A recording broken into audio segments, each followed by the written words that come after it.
Hello guys, mile অর্পিত blog চ্যানেলে তোমাদের সবাইকে স্বাগত জানিয়ে আজকের ব্লগটি শুরু করছি। আশা করি তোমরা সবাই খুব ভালো আছো, আমিও কিন্তু খুব ভালো আছি। তো চলো বন্ধুরা, তাড়াতাড়ি ভিডিওটা দেখে নাও। আর যদি ভালো লেগে থাকে like, comment, share and subscribe করে পাশে থেকো। সবাই ভালো থেকো এবং সুস্থ থেকো। তো দেখো, এখানে সন্ধ্যাবেলা থেকে ভিডিওটা স্টার্ট করছি। আর সন্ধ্যাবেলায় এখানে দেখো আমি একটু চিপস ভাজতে চলে এসেছি। তো চিপসগুলো ভাবলাম ভেজে নিই। অনেক সময় কি হয় না, পড়ে থাকে তো পড়েই রয়ে যায় আর ভাজা হয় না। তো তার জন্য ভাবলাম না ভেজে নিই। তো এখনও অন্যান্য চিপসগুলো রয়েছে, তো এই চিপসটা আর ছিল না। তার জন্য ভাবছি যতগুলো ছিল ভেজে নেব। তার জন্য কিছু কিছু করে দিয়ে আর অল্প তেলেই আমি ভেজে নিচ্ছিলাম। আর সোনা পাপা ওদিকে বসে রয়েছে ঠাম্মির সাথে। তো ঠাম্মি টিভি দেখছে। তো সোনা পাপা ঠাম্মি দুজনে মিলে আর কি টিভি দেখছে। তো সন্ধ্যাবেলায় চলে এসেছিলাম আমি ভাজতে, সন্ধে দেওয়া হয়ে গেছে আমার। তারপরেই চলে এসেছিলাম এই চিপসগুলো ভেজে নিতে। তারপরে আর কি এই চিপসগুলো মা আর আমি মিলে একটু খেয়ে নেব, আর আমার বরের জন্য রেখে দেব। দিয়ে খেয়ে নিয়ে তারপরে আমি যাব রান্নার কাছে, মানে রান্না করব রাত্রিরে রান্না। আর সন্ধ্যাবেলায় সেরকম ভারী টিফিন করি না। তো অনেক সময় আমার বর থাকলে যদি ও কিছু খাওয়ার কথা বলে তখনই তিনজনে মিলে আর কি খাই, নাহলে সেরকম ভারী টিফিন করি না। এরকম হালকা দিয়ে আর কি চালিয়ে নিই আমরা।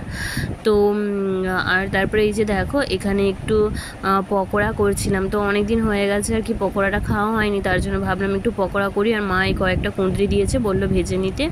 আর সকালবেলায় দেখো আমার টিউশনি পড়ানো হয়ে গেছে। এখানে স্নান করে আর আমি যে রান্নার কাছে যাচ্ছিলাম, আর সোনা বাবা ঠাম্মির কাছে বসেছিল আর আমাকে দেখে কান্না করছিল আমার কাছে আসবে বলে। তো মানে আমাকে দেখেই আর কি আমার কাছে আসবে এরকম আঁকুপাকু করছে। তো আমি নিলাম না, চলে এলাম ওকে একটু ভুলিয়ে, কারণ রান্নার তো এমনিতে দেরি হয়ে যাবে। আর সোনা বাবাকে নিয়ে ব্যস্ত থাকলে ও তো আমাকে ছেড়ে ঠাম্মির কাছে যেতেই চাইবে না। তো তার জন্য জোর করে আর কি ঠাম্মির কাছে রেখে আমি চলে এলাম। তো একটু কান্না করছিল, তারপরে ঠাম্মি ওকে ভুলিয়ে দিয়েছে। তো ঠাম্মির কাছে আছে, আর আমি যে চলে এসেছি রান্নার কাছে। তো ওদিকে প্রেশার কুকারে বসিয়েছি, সোনা পাপার জন্য একটু ঝোল বসিয়েছি। তো ওর বাবা মানে জ্যান্ত মাছও নিয়ে এসছে, আর এই যে ছোটো গুঁড়ো মাছ নিয়ে এসছে। তো সব রকমের মাছ আর কি আছে এর মধ্যে। তো সেসব তোমাদের ভিডিওতে সব দেখাবো, তোমরা পুরো ভিডিওটা দেখতে থাকো।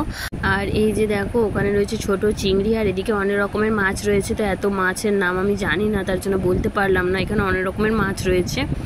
আর জ্যান্ত নিয়ে এসছি সোনাপ্পার জন্য। এই যে দেখো কই মাছ। তো কইগুলোকে আর কি ছোট্ট হাঁড়ির মধ্যে এরকম রাখা হয়েছে জল দিয়ে। আর সোনাপাপার জন্য একটা নিয়ে নেওয়া হয়েছে ঝোলে দেবো বলে। আর এই যে আমাদের রান্না করেছি, এই যে দেখো বড় মাছ এনেছিল, তারও ঝাল করেছি। আর এই যে চচ্চড়ি হয়েছে, ভাত, আর ছোট মাছ ছিল তার ঝাল করেছি।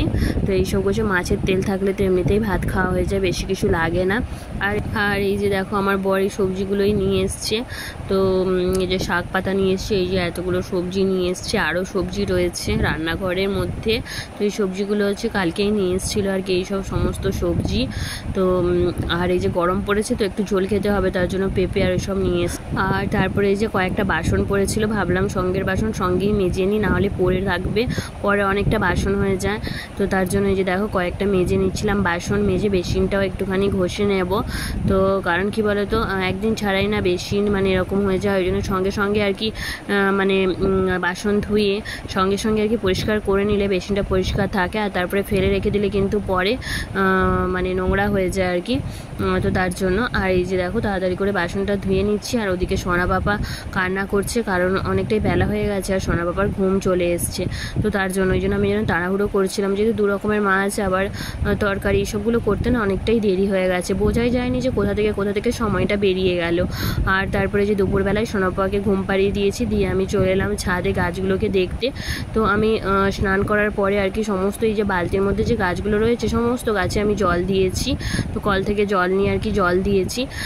তো দেখো এই কদিন আগে মানে যেটা ছিল এতটাই ছোট, আর দেখতে দেখতে কত বড় হয়ে গেছে। দেখো আগের ভিডিও যারা দেখোনি তারা অবশ্যই দেখে নেবে। তো সেখানে একটা ভিডিওতে আমার ছিল ড্রাগন গাছগুলো কত ছোট ছিল। আর দেখো দেখতে দেখতে দিনটা কেমন পেরিয়ে গেল। দেখো গাছগুলো কত বড় হয়েছে, কত সুন্দর লাগছে। আর এই যে কুঁদরি গাছ উঠেছে নিচ থেকে, তো এটা কুঁদরি গাছ উঠেছে।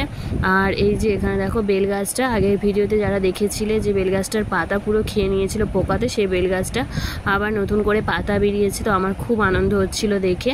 আর এই যে দেখো পেয়ারা গাছেও পেয়ারা ধরেছে, তো অনেক পেয়ারা আর কি গরমের জন্য না অনেক পেয়ারা আর কি রোদের মধ্যে পুড়ে নষ্ট হয়ে গিয়েছে। আর এই যে দেখো একটা ছোট কুমড়ো ধরেছে, আর এই যে দেখো পেয়ারাটা দেখতে পেয়েছো, এই যে এরকম করে কয়েকটা পেয়ারা ধরেছে। কিন্তু যা রোদ, বৃষ্টি যদি না হয় তাহলে কি হবে জানি না, বৃষ্টি হলে হয়তো পেয়ারাগুলো একটু শক্তপোক্ত হতো, তো দেখা যাক কি হয়। তো তারপরে এই যে দেখো ড্রাগন গাছগুলো দেখে তো আমার খুব ভালো লাগছে। তো মানে কত সুন্দর লাগছে দেখো। আমি ভাবলাম তোমাদেরকে দেখিয়ে দিই, যেহেতু অনেকদিন আগে দেখিয়েছিলাম, তো এখন কতটা বড় হয়ে গেছে সেটা তোমাদের সাথে একবার ভাগ করে নিলাম, তো দেখিয়ে দিলাম তোমাদেরও একবার। আর চারপাশের প্রকৃতিটাও তার সাথে একটু দেখিয়ে দিলাম। আর মাঝে মাঝে আমার মনে হয় না যেন চারপাশে সবুজে মোড়া দেখো, আর মাঝখানে আমরা রয়েছি।